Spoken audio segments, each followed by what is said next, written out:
ତାକୁ ଉପର ଚୋପାଟାକୁ ଛଡ଼ା ହବ। ଏମିତି ଛାଡ଼ିଲା ପରେ ଧୀରେ ଧୀରେ କାଟିବ। ଜୋରେ କାଟିଲେ ହାତରେ ଲାଗିଯିବ ପନିର।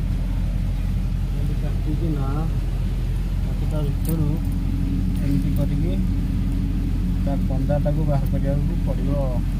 କ'ଣ ସେଟା କହନ୍ତି? ପଣସ କନ୍ଦା। କନ୍ଦା ଏଟା ବାହାର କରିକିନା ଏମିତି ଇଞ୍ଚେ ଇଞ୍ଚେ ଟାଇପ୍ ଇଞ୍ଚେ ଇଞ୍ଚେ ଭିତରେ କାଟିଲେ ପଣସଟା ଭଲ ସିଝିବ।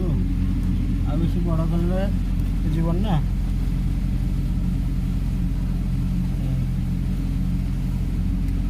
ଆଜ୍ଞା ପଣସ କଣ୍ଟା କାହାଠୁ ଶିଖିଥିଲେ? ପଣସ କଟା ମୁଁ ତ ରାମନବମୀରେ କାଟେ। ଆମ ହନୁମାନ ଯେଉଁ ଧରିକି ଆସନ୍ତି ସପ୍ତଶଯ୍ୟାରୁ, ମୁଁ ଥରେ କାଟୁ କାଟୁ ସେଇଠୁ ମୋ ନାଁ ଫେମସ୍ ହେଇଗଲା। ଆଉ ମୋତେ ସମସ୍ତେ କହିଲେ ପଣସ ଯେତେଥର ଆସିବ ମୋତେ ସମସ୍ତେ ମନେ ପକାନ୍ତି ଆଉ।